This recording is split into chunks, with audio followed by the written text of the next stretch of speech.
Additional questions submitted here. This one from Troy Taylor, and he says it's not really a question, but I'll turn it into a question. I'm going to change his wording just a bit. He says, why shouldn't smaller shareholders worry that this is an attempt to drive the share price sub-penny so Emeka Ofor can destroy the retail investors? His control needs to be reduced, not increased.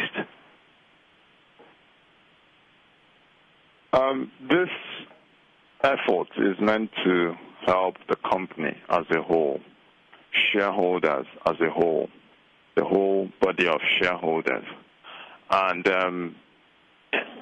I think sometimes some of our shareholders do some disservice to the significant shareholder. I say this with all due sense of responsibility because that used to be a member of the board at crucial times in this company's business and took the stock from a sub-penny stock with virtually nothing, and paper assets to the kind of exciting assets that the JDZ became, virtually out of nothing. I was privileged to work with him when I was company secretary and he was chairman.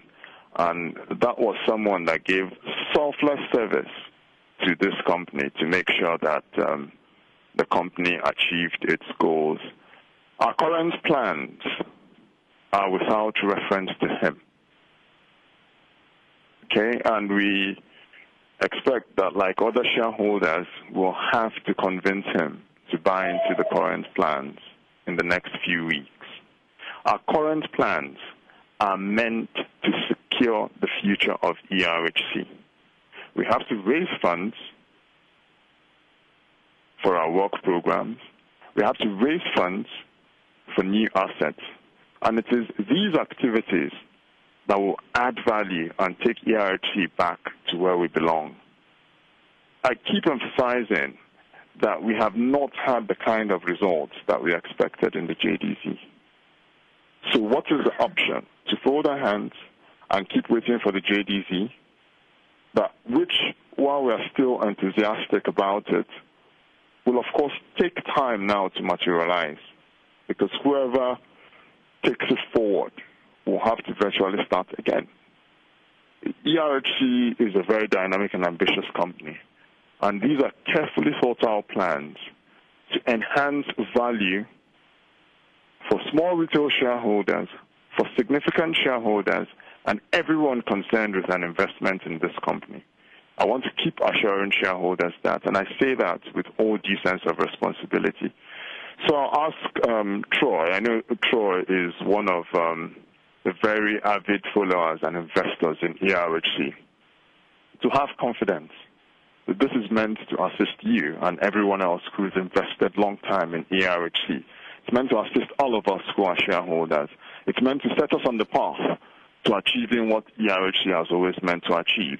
It's a pity, for reasons of nature, that the JDZ has not yet given us the results that we expected. But we're going to do more. We're an exploration and production company, and we'll grow our asset base and we'll go again. That's how it is done. Thank you. An additional question submitted online here from Jim Bent. What are the reasons given to ERHC about the Sinopec delay in progress regarding development in blocks 2, 3, and 4 of the Joint Development Zone?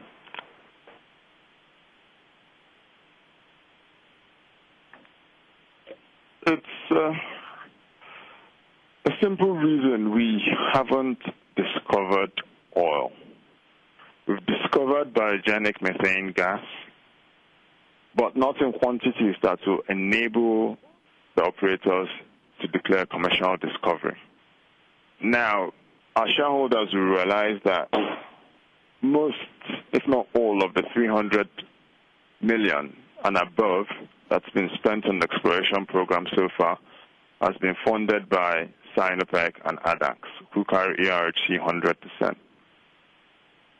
A lot of the smaller parties have defaulted out of the JDC.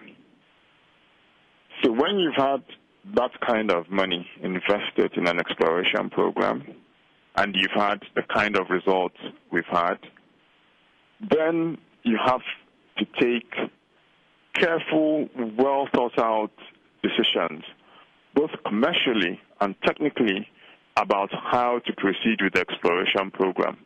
So it's not something to be rushed. We will recall it took years to get to that exploration program, the drilling campaign. And so right at the moment, careful decision-making is going on, both at the corporate level and then with the governments, with the JDA, on the steps forward to proceed with the exploration program. Thank you.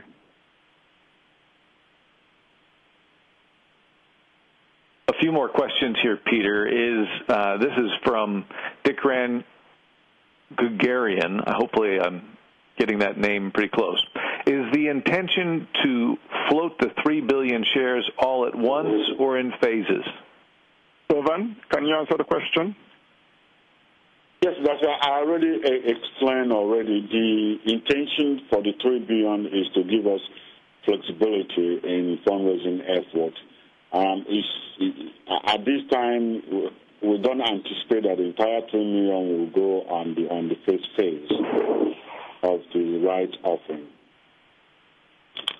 So in other words, we don't expect to issue the 3 billion shares immediately, and in fact, we may never issue all of them. But having the authorization to issue up to 3 billion shares provides us with flexibility, so we don't have to keep coming back every time we have a need for equity financing to say, let's increase again.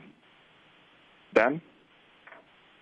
Edward Felsenthal has a question, actually a number of questions here. I'll ask a couple of them, and then I understand we have some people who have dialed in and are holding as well. So this comes from Edward.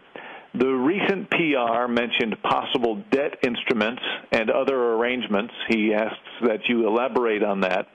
And also, the recent PR mentions a work program in Kenya, Chad, and the Sao Tome and Principe Exclusive Economic Zone. Can you lay out for the shareholders in the form of a web document the specifics of the pending programs for all 3 regions and the estimated costs, subcontractors, and sequence of events? I understand he's looking for kind of a specific timeline. Peter? Yes. On debt, like we keep emphasizing, debt is hardly available to an exploration company at a stage of development with early-stage exploration assets. However, there are certain types of debt that might be available in the form of convertible loans, which are actually debt instruments tied to equity. We are not ruling these out. If they come in at terms which are palatable to this company, we shall take advantage of them. Usually what we find is that the terms for debt compromise the future of this company. That's what is to be expected with exploration, which is very, very high risk. As far as laying out the work programs are concerned, I mentioned earlier, 2 questions ago, that we'd encourage our shareholders to watch our website in the coming weeks leading up to the shareholder meeting, and also as much as possible to participate in the meeting itself, because at the meeting we intend a presentation that clearly defines our work programs, our expectations, and the kind of money that we expect to spend on those work programs. Now, it's important to emphasize at this point that work programs are always subject to approval by the governments in the countries in which the work programs will be executed. It is not that we expect that there will be significant disagreements with what we propose, but it is important to emphasize that point because that process will take place through the fall of 2012 with those governments. However, the essence of getting ready now and raising our financing is that once it's approved, then you're expected to start immediately. You can't then say, okay, now let me go back and raise money. You're expected to start immediately. Some of our PSCs expect you to start within 30 days of approval of your budget and estimate by the government. Yes, Dan? I'm going to turn the call back over to Anthony, who has an additional question submitted via the phone. But first, I wanted to finish up Edward Felsenthal's comment. He had a finishing comment there. It says, he thinks it is just wonderful that you are pursuing all three of these opportunities at once. This minimizes overall shareholder risk by giving us more chances to win and may give ERHC economies of scale by doing all three at once. Let's go back to the phone. It looks like one of our callers dropped. Anthony, I understand you still have one phone question? Yes, sir. Our next question comes from Dennis Schachter. You may ask your question. Yes. If I'm not mistaken, there's a $5 million payment due to Chad still on those blocks. I was just wondering when that might be paid, or if you have any idea of what is holding it up, and can we start any exploration or seismic or anything before that payment is made? Yes, Dennis, thank you very much for your question. Dennis, of course, is another one of our active shareholders. Dennis, that payment is expected to be made in the fall. We've held several conversations with the Ministry of Energy in Chad about it, and that is expected to be paid at some point early in the fall. It is part of the things, it is part of the obligations that we look to be sure that money is raised for, so that the future of the company is not compromised.